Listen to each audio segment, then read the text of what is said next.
Саламатсыздар, урматтуу кесиптештер. Менин атым Мукадас Туранова. Биз сиздер менен бүгүн PISA компетенцияларын калыптандыруу аркылуу окуучулардын илимий сапаттуулугун жогорулатуудагы химия сабагын пландаштырып өткөрүүдө 5E илимий моделинин артыкчылыктары жөнүндө сөз кылабыз.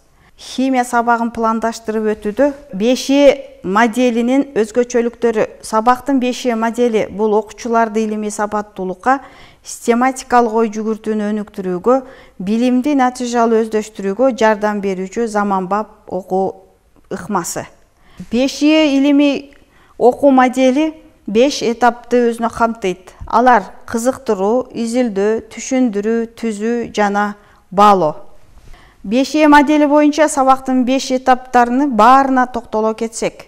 Мисалы, биз сиздер менен химия 9-класста өтүлүүчү темабыз химиялык тең салмактуулук жана аны жылдыруунун шарттары деген теманын негизинде окуучулардын илимий сапаттуулугун жогорулатуу менен аларга керектүү көндүмдөрдү калыптандырабыз.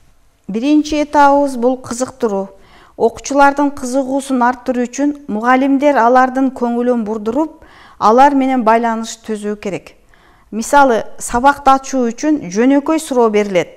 Балдар, силер билесиңерби, эмне үчүн мал коро кышындасы жыттанат, ал эми жайындасы жыт жоголуп кетет? Бул суроого илимий жактан жооп берүү үчүн биз силер менен кайталанма реакциялардын мүнөздүү бөтөнчөлүгү жабык системада аягына чейин жүрбөшүн аныктайбыз. Окуучуларга миякталуунун анимация аркылуу түшүндүрүү талап кылган илимий видео көрсөтүлөт. Өнөр жай өндүрүшүнүн шарттарында реакцияны ишке ашыруу, эгерде ал экзотермикалык кайталама, гетерогендик катализдик болсо.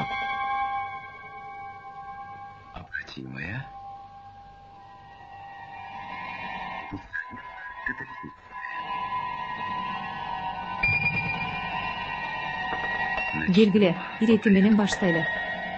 Түз реакция жылуулуктун бөлүнүп чыгышы менен коштолот.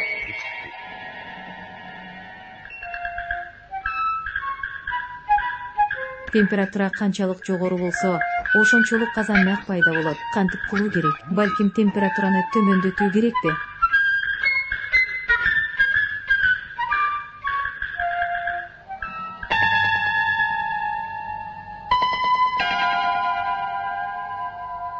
Бирок кандай реакциянын ылдамдыгы азаят.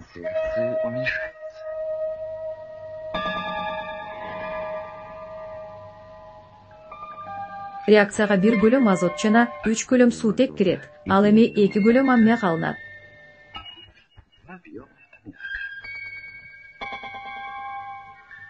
Эгерде басымды жогорулатсак эмне болот?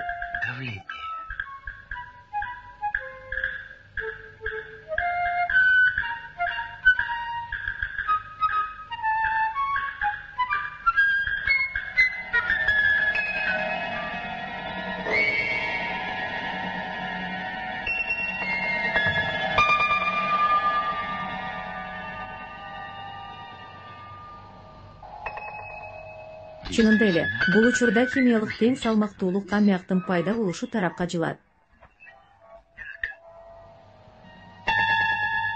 Демек, басымды жогорулата беребиз.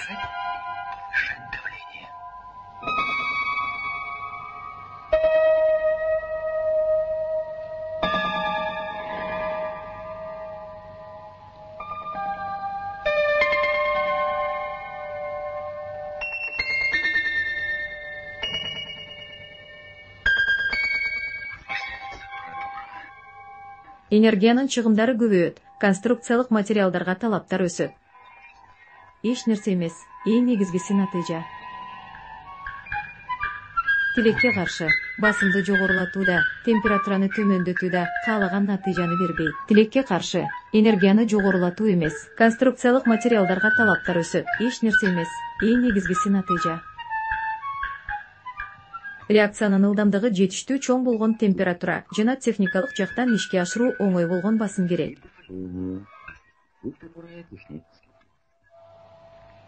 Маселени чечүү оптималдуу шарттарды тандоодо.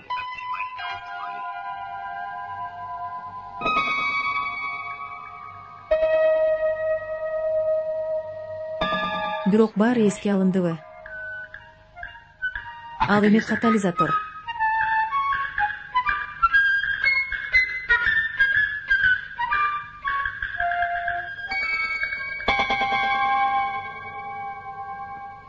Катализатор азот жана суутек менен аралык бирикмелерди пайда кылат.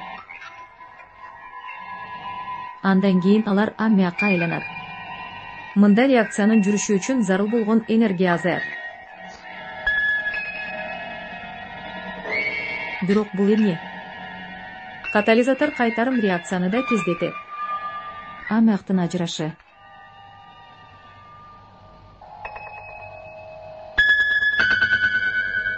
Кантип кылуу керек? Аммиак пайда болуп жана ажырайт. Эгерде алынган аммиакты ажыратып, азот менен суутекти кайрадан реакция зонасына багыттасакчы.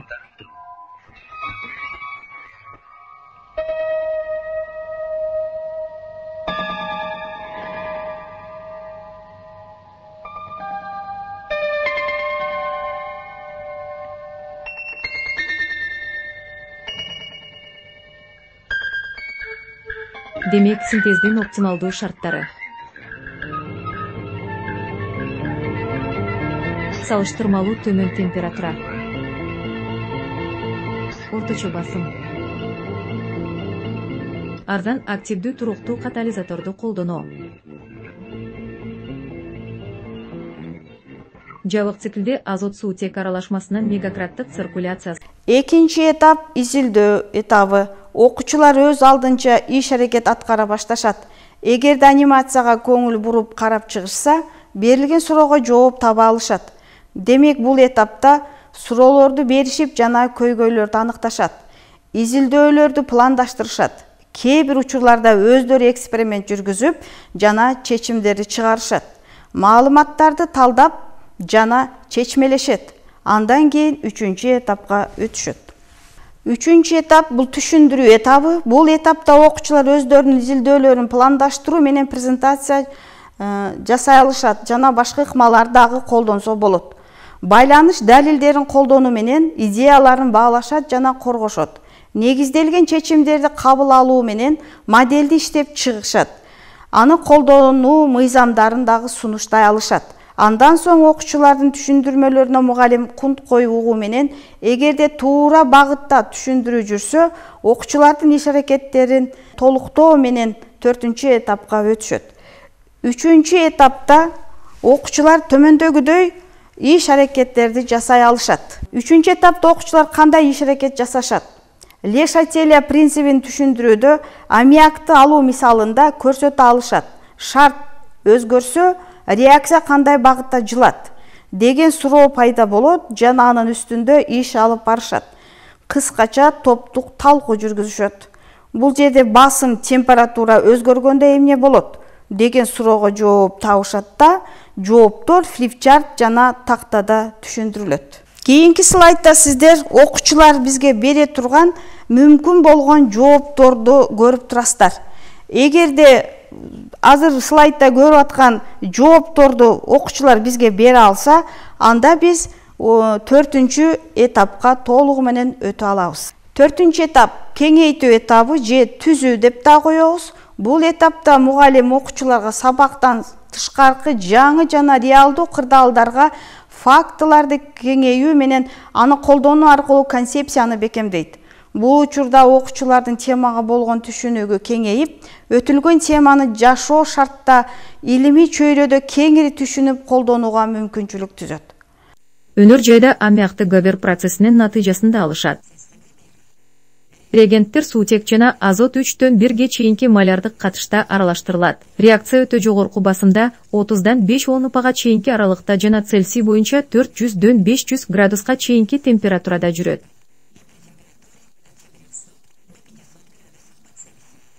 Реакцияда колдонулган катализатор металлдык темир болуп саналат. Азот менен суутектин аралашмасы ысытылып, андан кийин жогорку басымда катализатор аркылуу өткөрүлөт. Бул шарттар аммиактын пайда болушуна өбөлгө түзөт. Пайда болгон аммиак андан кийин газ аралашмасынан төмөн температурада суютуу жолу менен бөлүнүп алынат. Ал эми реакцияга кирбеген суутек менен аммиак аппаратка кайтарылат. Аммиак сары түскө боелгон баллондордо жогорку басымда же 25% суу эритмеси түрүндө сакталат. Андан кийин биз 5-чи этапка өтөбүз. 5-чи этап бул баалоо этабы. Бул этапта окуучулар аткарган иштерин илимий жыйынтык концепция чыгарышат. же маалыматты чогултуу менен өздүк концепцияларды иштеп чыгышат. Жогорудагы иштерди аткаруу менен балдар бизге төмөндөгүдөй биринчи концепцияны сунушташат. Лешателия принциби, химиядагы теңдештик принциби. Бул принципке ылайык теңдештикте турган системага тышкы факторлордун, мисалы температура, басым, концентрация таасири тийгенде, система ошол таасирди жокко чыгаруу багытында өзгөрөт.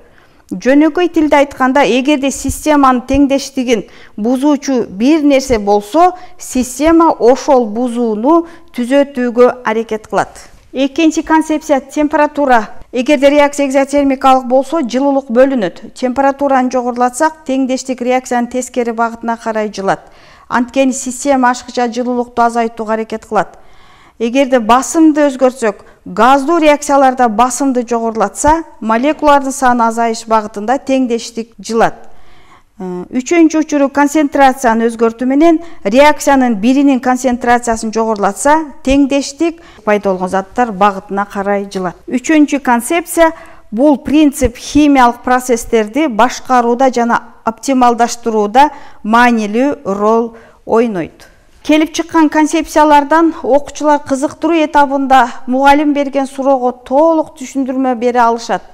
Кышында температура төмөн болгондуктан мал коро жыттанат. Себеби аммиак конденсацияга дуушар болот деген жыйынтыкка келишет. 5Е илимий моделине сабактан кийинки берилген артыкчылыктар. Мында жаңылануунун жаңы элементтери бар. Билим берүүнүн жаңы натыйжаларына жетишүүгө багыт алуу. Окуучулардын жана мугалимдердин иш аракетин уюштуруудагы ишмердүүлүк мамилеси. Билимди, теорияны, эрежелерди жаттоо процессинде эмес, аны кызыктырган максатка жетүү үчүн иш аракет процессинде алат. Билим берүү чөйрөсүнүн милдетин аткаруучу айланасындагы билим берүү мейкиндигин уюштуруу, атайын окуу куралдарын тандоо. Бала өзгөчөлүктөрүн жана муктаждыктарын эске алуу менен анын инсандыгын интеллектуалдык, чыгармачылык жактан басым жасоо. Мугалим менен окуучунун ортосундагы мамиленин жаңы түрү. Мугалимдин ролу билим трансляторунан иш аракетти уюштуруучуга айланат. Демек, ойчулдардын улуу сөздөрү менен мен бүгүнкү сиздер менен болгон жолугушуумду аяктасам. Көптү билген адам акылман эмес, билимин колдоно алган адам акылман.